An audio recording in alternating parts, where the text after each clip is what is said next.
et bienvenue au parc Sigoland. Une petite grenouille coincée dans le gosier. Là, ça va mieux.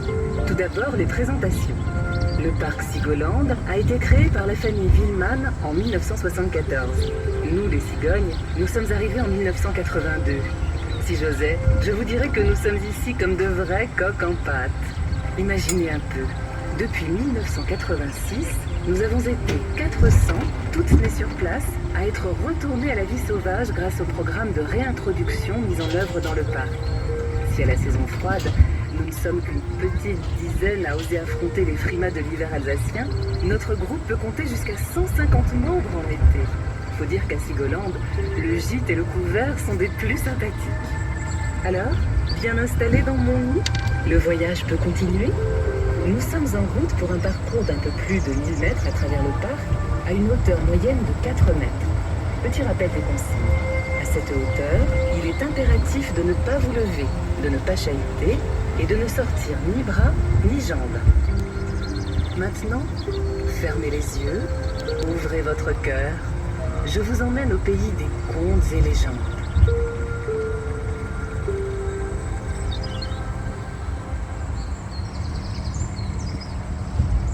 Il y a bien longtemps, nous autres les cigognes, nous portions une robe d'une blancheur immaculée. Gracieux et chassiers, notre plumage faisait notre fierté et l'admiration de tous. Mais un jour, l'extrémité de nos plumes fut teintée de noir. En voici la raison.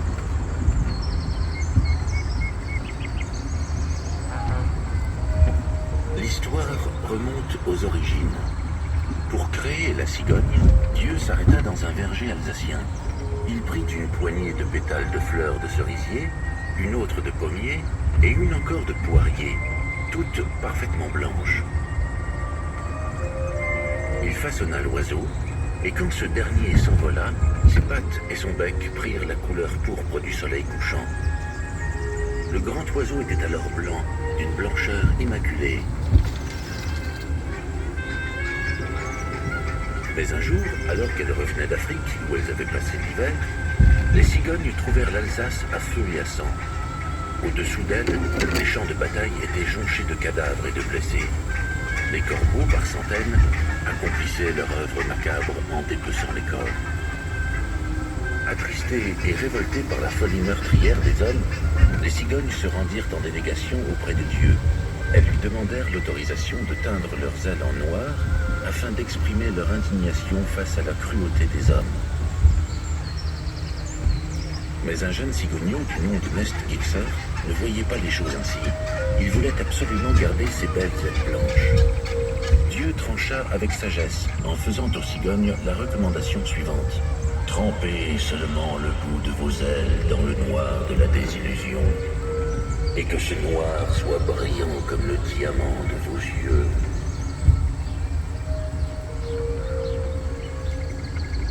Et voilà pourquoi nous, les cigognes, portons le noir au bout de nos ailes. Au diable ces souvenirs funestes. Aujourd'hui, nous sommes marchands de bonheur, porteurs de joie et de félicité. Aujourd'hui, c'est à nous et à nous seuls que revient le privilège d'apporter les bébés.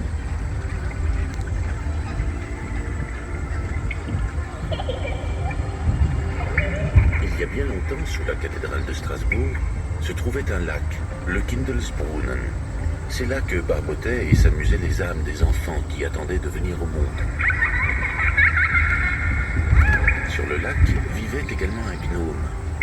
Ce dernier passait son temps à naviguer dans une barque argentée. À l'aide d'un filet d'or, il attrapait délicatement les âmes des bébés. Une fois retirés des flots, il les donnait à la cigogne qui s'envolait dans le ciel pour aller les déposer dans les berceaux.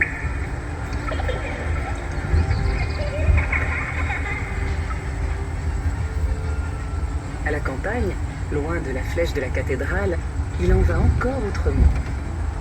Dans le Ride ou dans le Sungo, d'autres parents sont eux aussi en attente de bambins. Pour ce faire, il leur faut déposer 1 ou 2 morceaux de sucre sur le rebord de leur fenêtre. La cigogne se rend alors près d'une mare ou d'une source, un endroit où les lutins ramènent des profondeurs de la terre les les âmes des bébés tombés du ciel avec la pluie. Elle livre ces derniers, réincarnés en nouveau-nés, dans un baluchon suspendu au bec. Et voilà, maintenant, vous aussi, vous savez comment naissent les bébés en Alsace.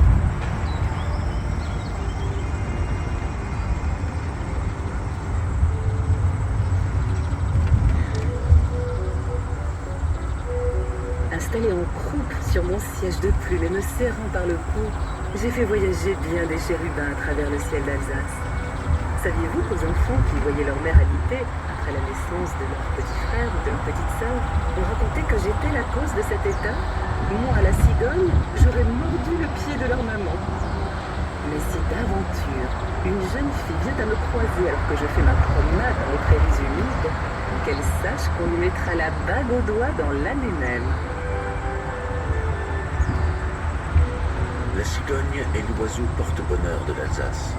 Une cigogne se pose sur votre maison, et voilà que la félicité inonde votre demeure. Fécondité et fidélité, mais aussi richesse, santé, protection contre la foudre. Plus rien ne peut vous arriver. Plus encore, toute votre cité est protégée, puisque les vertus que l'on prête à Dame Cigogne s'étendent à la ville entière où elle a élu domicile. De l'imaginaire à la réalité, il n'y a qu'un pas. Dans les siècles passés, le retour des cigognes au printemps, puissant symbole de renaissance après les rudes hivers alsaciens, était synonyme de nettoyage des champs et marécages, des serpents, insectes et autres animaux pas très appréciés par les autochtones.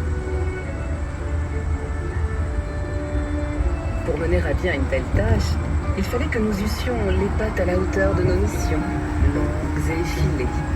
Mais savez-vous pourquoi elles sont ainsi? Écoutez encore.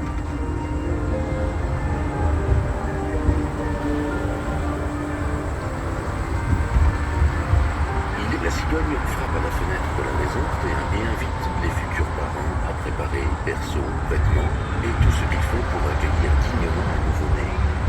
Mais notre cigogne a tant à faire que parfois il lui arrive d'oublier cette visite préliminaire.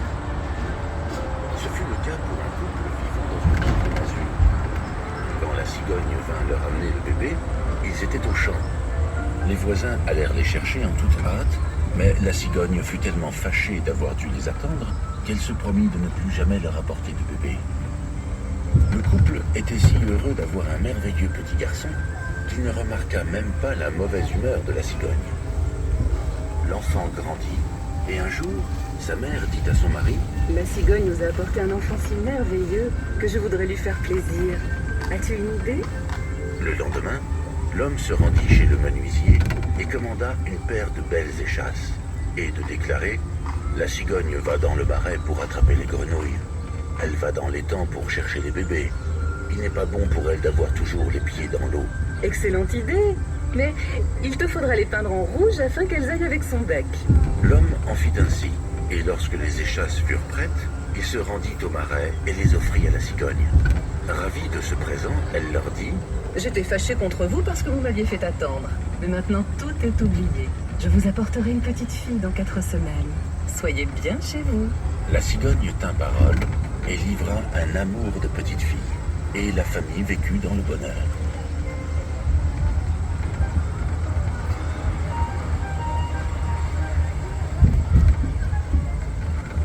Nous arrivons tout doucement au terme de notre petite promenade qui, je l'espère, vous aura été bien agréable.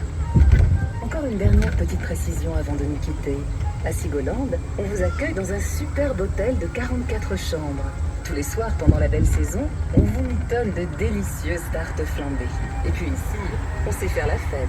Pour vous recevoir, nous avons 5 salles de 30 à 80 places, une auberge dédiée aux spécialités alsaciennes et une grande salle de banquet de 300 places. D'octobre à mai, on y danse tous les dimanches après-midi de 14h30 à 19h. Allez, notez tout cela sur vos tablettes et à bientôt à Sigoland.